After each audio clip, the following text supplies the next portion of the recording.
Usó lecciones objetivas para continuar una verdadera y concreta a sus oyentes. Lavó los pies de sus discípulos a fin de dejarles una impresión profunda de la necesidad que tenían de la humildad. Entonces ahí nos deja ver precisamente de que él hacía las cosas precisamente para que todos, pues de alguna manera, lo vieran, ¿no? ¿Qué es lo que hay que hacer, ¿no? Y que tiene uno que tener esa humildad, que es lo que a muchos nos falta, ¿no? ¿Sí? ¿Sí? Entonces dice aquí que lavó los pies de los discípulos. Entonces, fíjense que él que era Dios vino a lavarle los pies, ¿no? Entonces, pero era un acto de humildad, ¿verdad?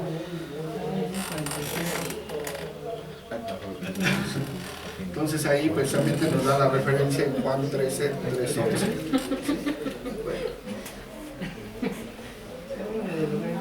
Dice, Jesús ayudó a sus oyentes a entender y recordar sus enseñanzas usando la repetición frecuente. ¿Por qué repetición frecuente? Pues porque a través de la repetición, se graba, ¿no? Sí. Así es, ¿no? El hecho de estar insistiendo, pues, es de la manera en que como dicen, nos cae el 20, ¿no? Porque a lo mejor una sola vez que nos lo digan, de repente, pues se nos va la... Entonces, dice que usando la repetición frecuente, dice, note la triple predicación de su muerte en Marcos 8, ¿verdad? Algunos de sus dichos en el Sermón del Monte pueden haber sido repetidos en más de una ocasión. ¿Sí? O sea, sus sermones, pues sí los repitió en más de una ocasión, ¿sí? Ahí lo comenta. Dice, Jesús promovió el aprendizaje centrándose en la realización de un proyecto al conversar con sus discípulos y les dijo cómo ministrar, ¿verdad? Y qué podían esperar, ¿sí? ¿Qué podían encontrar y esperar? Dice, luego les envió, les permitió aprender y concluyó su práctica con una sesión de informes. Entonces, aquí nos deja ver, a través de este método, que Dios realizó este proyecto, pero primero, ¿qué hizo? Pues les permitió que aprendieran, hablando en este caso de sus discípulos, primero, pues les enseñó, ¿verdad? Entonces los discípulos aprendieron, ¿sí? Y después los envió y después concluyó su práctica, ¿verdad? Realmente viendo los frutos. Entonces dice, un factor agregado para realizar la habilidad de Jesús como maestro era su ejemplo personal. Entonces podemos ver que él era ejemplo. Entonces por eso nosotros, si somos cristianos, tenemos nuestro modelo a seguir, es el Señor Jesús, ¿sí? Entonces, como dice nuestro pastor, él tiene una frase que dice que ¿qué haría Jesús en nuestro lugar, ¿no? Ante alguna situación? O sea, realmente ese es un de alguna manera, buena cuestión. ¿Mande? Referencia, muy bien, gracias, una buena referencia para no equivocarnos, ¿no? Entonces, si el Señor Jesús lo hizo, pues lo hacemos, si no, pues no lo hacemos, ¿sí? Si es que hay duda en cómo actuar o qué hacer bajo tal circunstancia, ¿no? Entonces dice que aquí era su ejemplo personal. Él vivía lo que enseñaba a otros, ¿sí? Enseñó por medio de la acción y de la palabra. Entonces eso pues también nos tiene que dejar a nosotros esa misma enseñanza, ¿verdad? Que enseñó por medio de la acción, o sea, por su testimonio y de la palabra. Su propia vida es un ejemplo para que la imitemos en nuestro seguimiento de él, ¿sí? O sea, nosotros tenemos que hacer lo que hizo, ¿verdad? Bien. Bien, ahí pues trae de alguna manera más ejemplos, más enseñanzas de lo que Jesús hizo, ¿verdad? Jesús ayudó, pues, por ejemplo aquí dice, Jesús ayudó a sus oyentes a entender y recordar sus enseñanzas usando la repetición, es lo que veíamos. Jesús promovió el aprendizaje, Jesús, aquí vemos Jesús promovió el aprendizaje a través del proyecto, ya es lo que comentábamos, y así sucesivamente. Ahora, ¿cuál es el contenido de las enseñanzas de Jesús? O sea, ¿qué contenían? Dice, la enseñanza de Jesús está esparcida por los evangelios. Entonces, todas las enseñanzas que el Señor Jesús hizo están en los evangelios.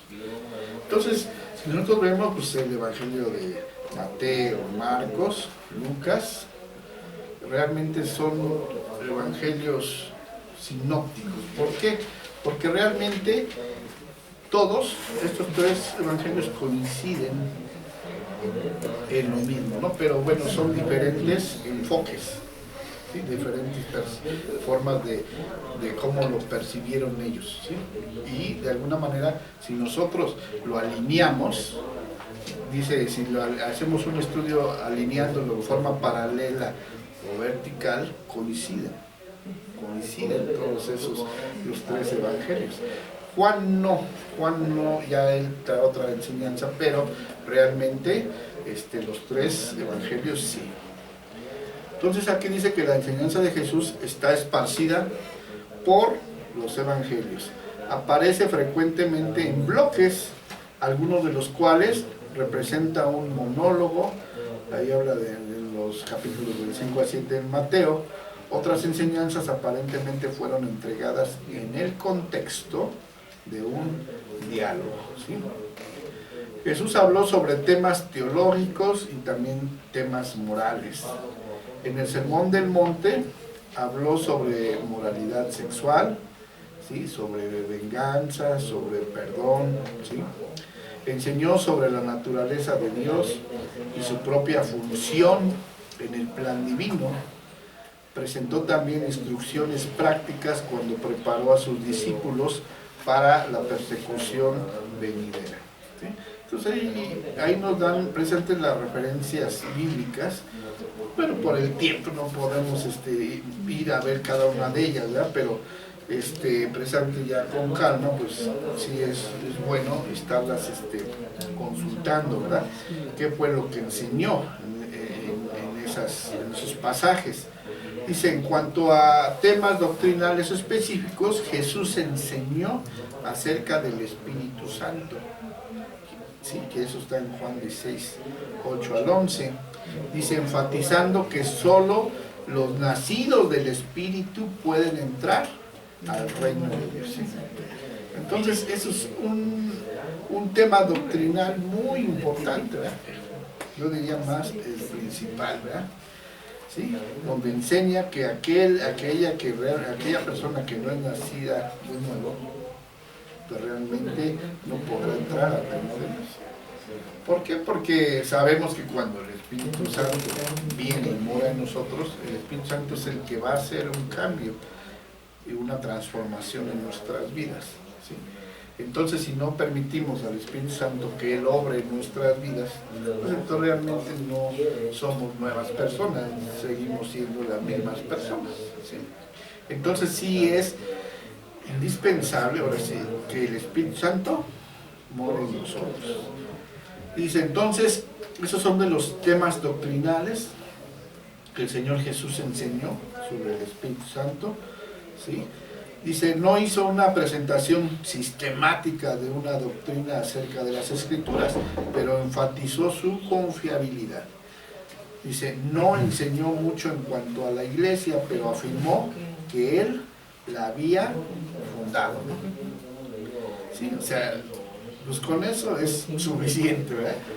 Dice, y prometió vida eterna y seguridad para aquellos que le conocen.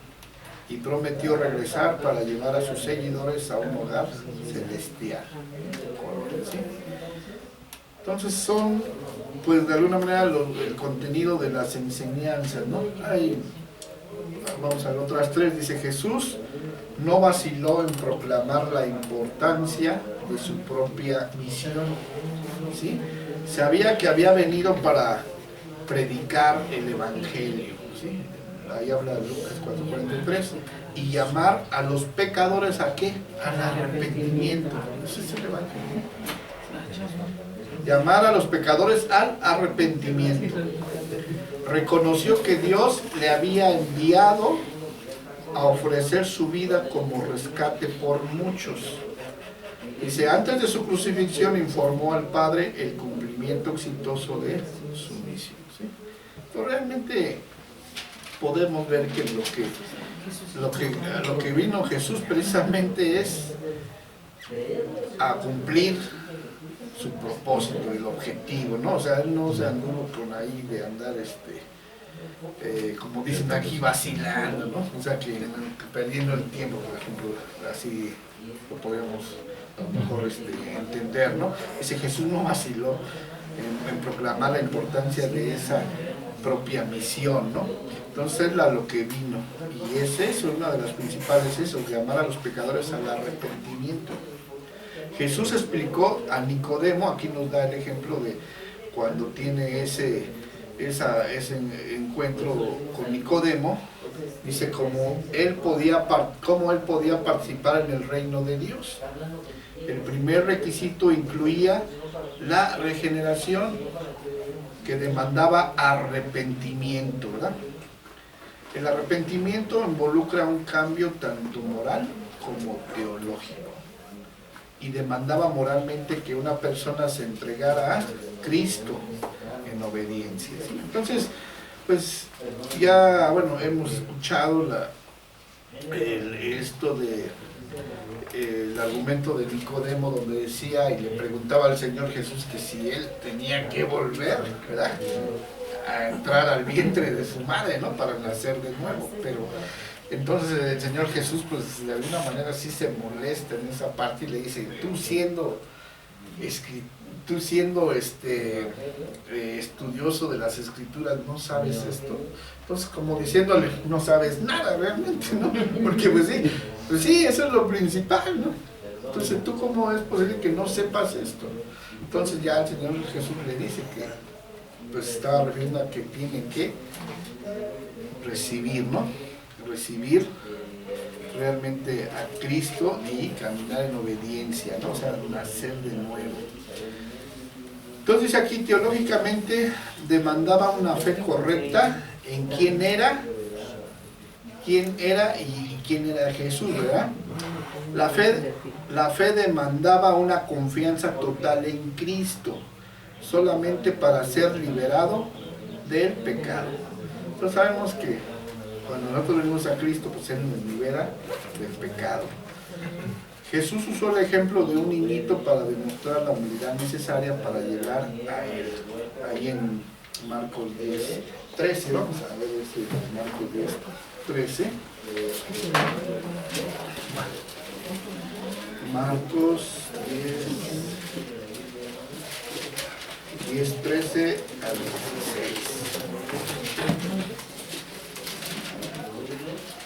Bien. A ver si alguien me ayuda y les favor a leer. Dice, tal como le presentasen unos niños para que los tocase, los discípulos unían a los que venían a presentárselos. Lo que advirtió Jesús lo llevó muy a mal y les dijo, dejad que los niños vengan a mí y no se los estorbéis, porque de los que se asemejan a ellos es el reino de Dios. En verdad os digo que quien no recibiere como niño el reino de Dios, no entrará en él. Amén. Entonces ahí lo que está diciendo el Señor Jesús es que tenemos que ser como niños, ¿verdad?, para poder entrar al reino de Dios. O sea que él se refería a que tenemos que estar limpios. Un niño como es inocente, ¿no? O sea, realmente no tiene pecado, ¿sí?, no tiene maldad. Entonces a eso se estaba refiriendo, ¿no? Entonces ahí hablaba, pero estaba hablando el Señor Jesús, pues ahí teológicamente, ¿no?, de que realmente tenemos que ser así para poder llegar al reino de Dios, a lo que Él ha prometido, porque de lo contrario pues no vamos a poder ver o recibir esas bendiciones que Él tiene para cada uno de nosotros, ¿verdad? Bueno, antes de esto. Entonces podemos ver aquí en nuestro manual tiene infinidad de información que, bueno, sí es conveniente pues leerla para podernos empapar un poquito más, ¿verdad? Ahora, vamos a ver las fechas en la vida de Jesús, las fechas de alguna manera importantes o puntos importantes que nos ayudan a tener un poquito más de conocimiento de la vida de Jesús. Dice, nacimiento de Cristo. Dice, la evidencia bíblica indica que Jesús nació antes de la muerte de Herodes el Grande, ¿sí? Durante un periodo que correspondía con un censo ordenado por Augusto en el tiempo en que Cirenio era gobernador de Siria. Al mismo tiempo, una estrella condujo a los sabios de Oriente a encontrar a Jesús en Jerusalén. Esos tres aspectos nos ayudan a identificar la fecha del nacimiento de Jesús, pero debemos investigar cada uno de ellos por separado, ¿no? Entonces tenemos que, analizar cada uno, pero ahí nos da una evidencia, ¿verdad? Dice, el historiador judío Josefo menciona que hubo un eclipse lunar justo antes de la muerte de Herodes. La astronomía sugiere que la fecha más probable para este eclipse fue el 12 de marzo del año 4 a.C. La muerte de Herodes probablemente ocurrió después de un mes de este eclipse. Entonces nos da más o menos los tiempos, ¿no? de más o menos en qué tiempo se dio esto del nacimiento de Cristo. Dice, para la fecha del censo durante la gobernación del Cirenio es un tema muy debatido en la cronología del Nuevo Testamento. La evidencia de que Cirenio sirvió como gobernador de Siria durante el periodo previo al nacimiento de Cristo, es incierto, ¿verdad? Dice, también es incierto la naturaleza del censo. ¿Era un registro de personas y objetos afectos de impuesto o era una ocasión para la declaración oficial de impuestos? Aquí nos da argumentos, ¿no? Nos da un poquito más de información referente a qué estaba pasando en ese momento. Entonces dice, en el relato de Mateo en cuanto a los movimientos de la estrella que guió a los sabios, parece referirse a un evento milagroso singular. Sería imposible fechar la realización de un milagro como este, ¿verdad? La tradición de la Iglesia Occidental ha establecido el 25 de diciembre como la fecha para la celebración del nacimiento de Jesús y el 6 de enero por la Iglesia Oriental. La presencia de los pastores fue velando sobre sus rebaños.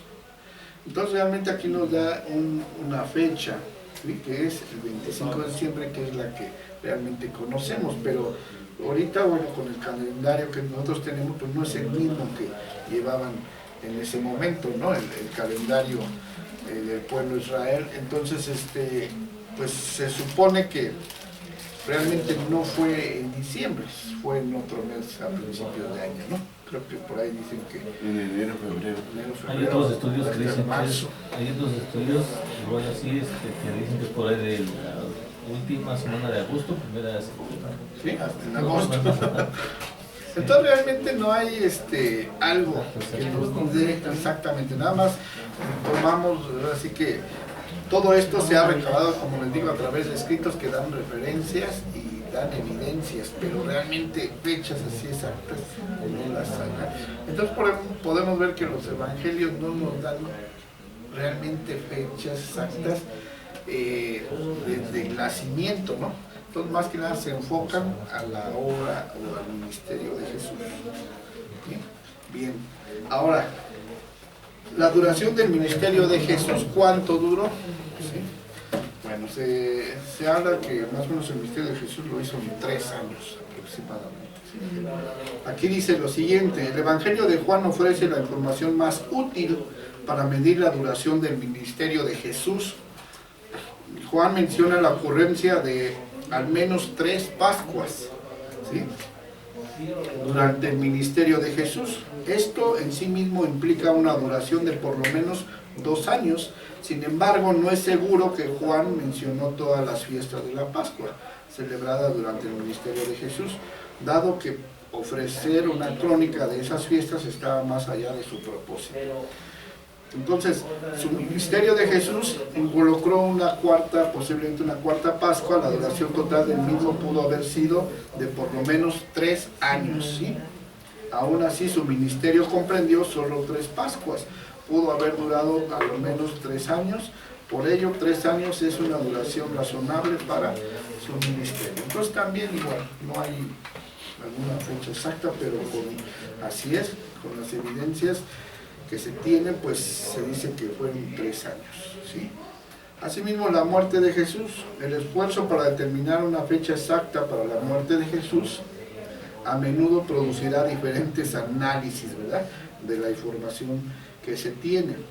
Por ejemplo, dice, Lucas ubicó el comienzo del ministerio de Juan el Bautista relacionándolo con los periodos de servicio de algunos funcionarios romanos y judíos. Sabemos que el ministerio de Jesús comenzó poco después de que el de Juan, ¿sí? Entonces sí sabemos aquí que Jesús inició su ministerio después de Juan el Bautista, ¿verdad? La única información cronológica dada por Lucas era el año 15 del gobierno de Tiberio César. Tiberio subió al trono después que murió Augusto en el año 14 después de Cristo. Salud. Sin embargo, hay muchos eruditos que creen que Lucas puede haber indicado el comienzo del reinado de Tiberio, no de la época de la muerte de Augusto, sino de cuando éste elevó a Tiberio a ser cooperador con él, es decir, en el año 11 después de Cristo. ¿Sí? Si seguimos este sistema, el año 15 del reinado de Tiberio comenzó en el año 26 después de Cristo, y el bautismo, dice, de Jesús ocurrió a fines del 26 o principios del 27. Si agregamos los 3 años del ministerio de Jesús, su muerte debe haber ocurrido más o menos en el año 30, 29 del 30. Entonces más o menos se estima, ¿no?, que el Señor Jesús tenía más o menos 30 años. Sí, entonces aquí, de acuerdo a esta información, ellos pues concluyen en que tenía 27 años el Señor Jesús más o menos cuando inició su ministerio, y su muerte fue a los 30 años. ¿Sí? Entonces realmente esto, como les digo, no hay fechas exactas, pero bueno, nos ayudan de alguna manera para tener una visión mejor, ¿verdad?, más completa. También aquí, bueno, tenemos algo de lo que es la cronología de la vida de Jesús, a cómo fueron dándose los acontecimientos, ¿no? Dice, dado que los evangelios no ofrecen datos exhaustivos de la vida de Jesús, es imposible construir una biografía, ¿verdad?, una biografía completa de su vida. A veces el orden de los eventos no es cronológico, porque cada escritor se sintió libre para presentar el material de acuerdo a su propio objetivo. O sea, realmente lo que nos describe la Biblia en los evangelios no es cronológico, no aconteció así, ¿sí?, sino aquí precisamente nos hacen esa observación, precisamente, que cada autor de cada evangelio pues lo escribió como él, así el Señor así también les hizo ver, ¿no?, y que lo escribió no en el orden ni en los tiempos que sucedió, ¿sí? Entonces por eso pues, de alguna manera nos ayuda mucho para poder saber cómo fue todo el proceso. Entonces dice, estos hechos crearon diferencias de opinión en cuanto al orden correcto de los eventos en la vida de Jesús. El bosquejo es el que nos va a ayudar precisamente para alinear un poquito las fechas, ahorita lo vemos. Ahora dice, en cuanto al nacimiento y los primeros años de Jesús, sí, dice, tanto Mateo como Lucas brindan información acerca del nacimiento y de los primeros años de Jesús. indican que María engendró a Jesús, ¿verdad?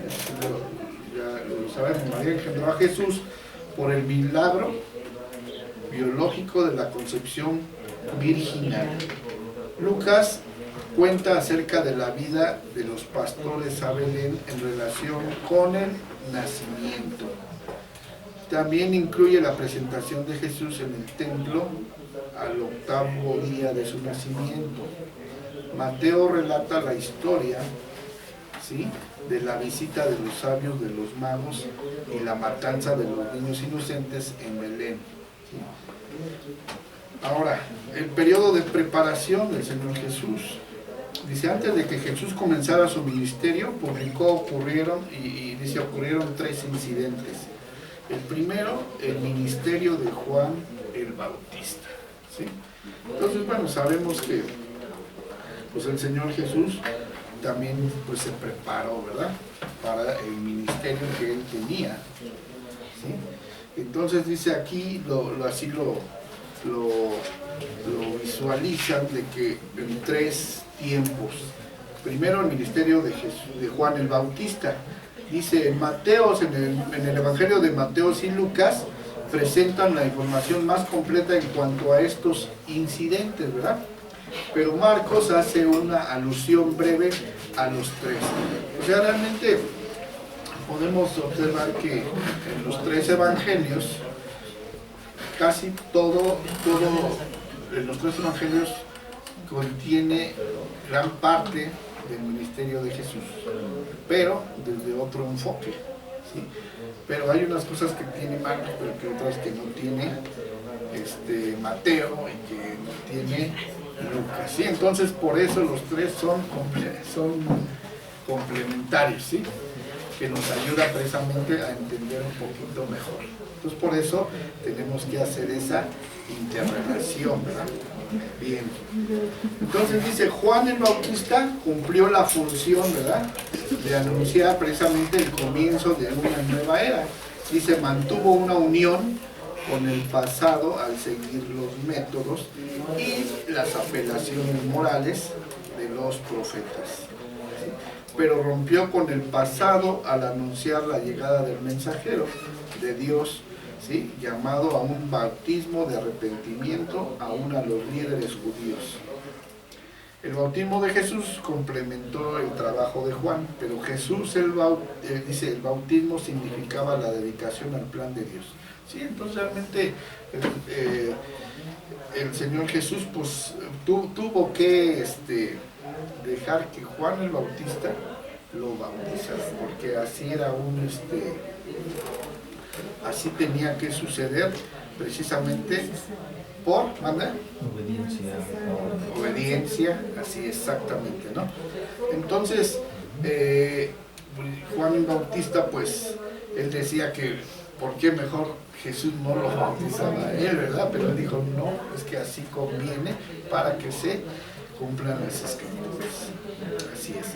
Y así es. Entonces eso era un acto de obediencia, como dicen, un acto, ¿verdad? Así es. Otra parte de la preparación del Señor Jesús habla precisamente de las tentaciones que tuvo Jesús, ¿verdad? Eso es uno de la parte fuerte de la preparación, porque él tuvo que irse al desierto, ¿no? ¿Cuánto tiempo? ¿Sí se recuerdan? 40 días, ¿no? 40 días, 40 noches, en donde realmente eso ayudó precisamente para que él fortaleciera su espíritu también, ¿no? Dice aquí, dice, en las tentaciones Satanás probó la entrega de Jesús a seguir el plan divino para su vida. Jesús venció todas las tentaciones, citando en las Escrituras, dice, la victoria lo equipó mejor para fortalecer a sus seguidores en sus propias tentaciones. Así es. Ahora vamos a ver Mateo 4, por favor, si me acompañan. 4 del 1 al 11.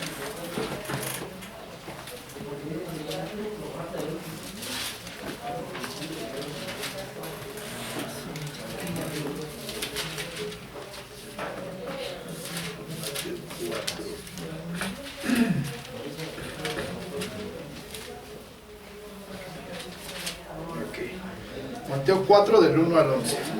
Dice, entonces Jesús fue llevado por el Espíritu al desierto para ser tentado por el diablo. Entonces fíjense, ahí podemos ver que fue ahora sí que llevado por el Espíritu al desierto, dice, para ser tentado por el diablo. Y después de haber ayunado 40 días y 40 noches,